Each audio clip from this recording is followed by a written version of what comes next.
I'm Jackie Andrew, and my father-in-law, James Henry Andrew, collected these napkin rings, most of which are Victorian figural napkin rings. He started his collection, his great-grandmother gave him her napkin ring from her family. They all had them.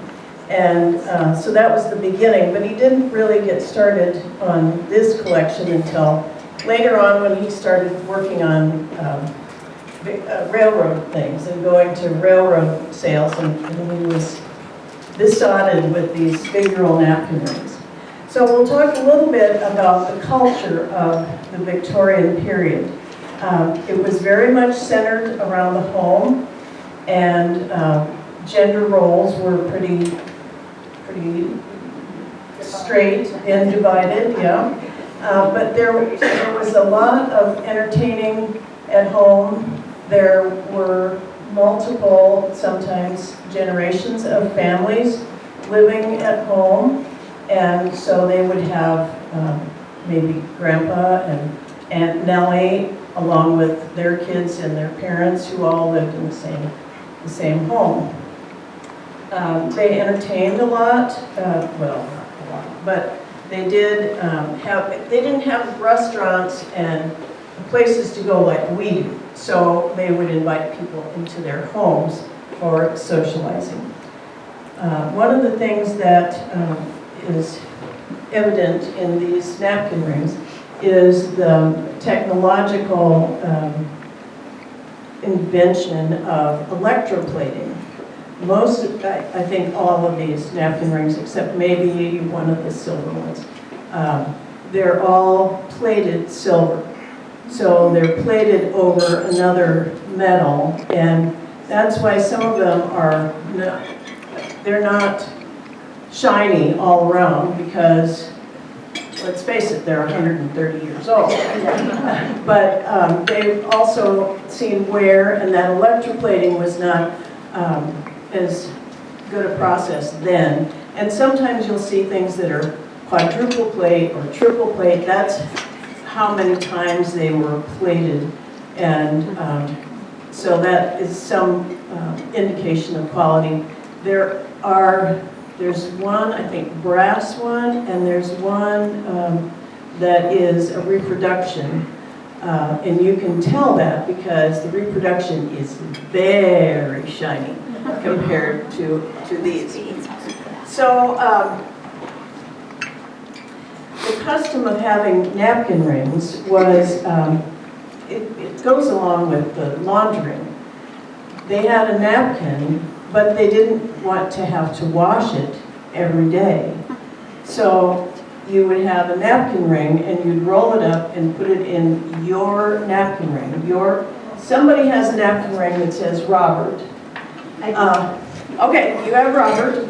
And so Robert would roll up his napkin and put it in his napkin ring, and then that would be his for the week. And then when they did laundry, they'd take all those napkins out and launder them. And if you were a guest, you could have a napkin ring that maybe was for guests, or maybe if Aunt Nellie came frequently, maybe she had a napkin ring at her niece and nephew's home, and so if she was staying for a couple days, she would use that napkin ring to hold on to her napkin, because they didn't want to have to wash hers every day either. So at the peak, these were very popular in the 1880s to 1900s. So at the peak of production, there were about 30-some manufacturers of these figural napkin rings. So you can imagine they were very, very popular. And just look at the ones that you have and think about the list I'm going to read. There are some that are cupids and cherubs and birds and animals, both wild and domestic. There are frogs, and we don't have all of these, but these are some that were made. Turtles and people and military and flowers and berries. leaves, butterflies, Oriental and Egyptian styles. Some were even ornate enough that they had wheeled carts, chariots, and wheelbarrows. And there are some of those in this collection. Well, the most popular was this one, Kate Greenaway. Can you see? It's a young woman, and Kate Greenaway was an artist who really started the idea of illustrated children's books. And her figures were young people like that, dressed in Victorian costumes, but they were boys and girls with bonnets, long dresses, muffs, frilly collars, and so forth. And these characters became a fad in America. They were used to decorate napkin rings, which sell today for the highest prices because they were so popular. Well, Grandpa collected 21 different napkin rings. There are some that are not figural. There are some that are just kind of fancy napkin rings with monograms on them. But there are 27 altogether. And he attempted to collect one of each, one butterfly, one flower, one vase, and so forth. And he thought that made a nice dinner party with each guest having an individual napkin ring. One that's very unique that I think is very clever is this one. It's called the Hostess napkin ring. And it doesn't work so well now, but inside is a music box. So when the hostess lifted the napkin ring, the music would play, and then people would know it was time to begin. They could take their napkins off. So, yeah, so you're the hostess. You got the very fancy. Yeah. But he also got one that's a kangaroo, one penguin, an ostrich, and he also has one that is engraved with the battleship Maine and the quotation destroyed in Havana Harbor in 1898, February 15th of 1898. My husband Jim gave him one from the British Royal Air Force back in World War II. And it's, of course, not figural, but it has the RAF monogram engraved on one side. So anyway, that's just a little broad brush about napkin rings. Another aspect of dining was these cruet sets. And it's, what I read was when you started to have self-service, which I took to mean you didn't have people serving you. You know, you didn't have help who were serving you. So you would get your own condiments, and one would have oil, one would have vinegar, one would have salt, one would have pepper, one would have sugar. This one is very unique because it has the colored glass. Jim's dad obtained this one at an auction somewhere, I think at a railroad auction.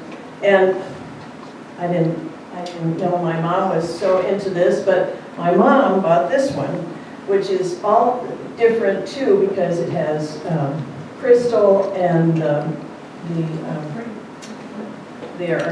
each one is engraved.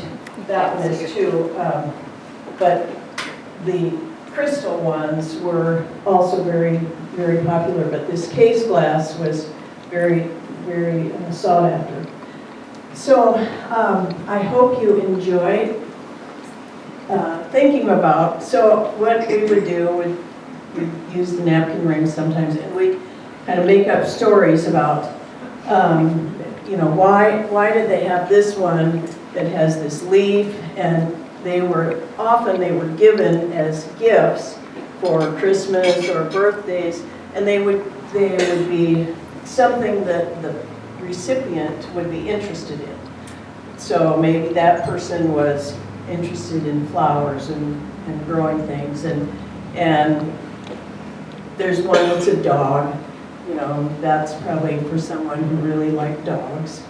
So this one has a vase, a little vase. It can have a little bud in the vase there. So they were very creative and very fun. And I can imagine it was kind of a treat to get one of these and to shop for one of these for family. Where did they buy it? Well, from stores, yeah, and those 33 manufacturers would distribute them to stores, and like Yonkers, or I mean the predecessor of Yonkers, someplace like that, or jewelry stores would have them, I'm sure. They didn't have online, of course. But you can see them online. If you go to Victorian figural napkin rings, you can see lots of different ones. So, do you have any questions about them? There's Howard and there's Robert, and there are lots with initials on them. So I just think it was a fun thing to have, and for good grief, you had 9 kids. You had to keep things sorted out somehow. So anyway, thank you for the opportunity to visit about these and enjoy your tea.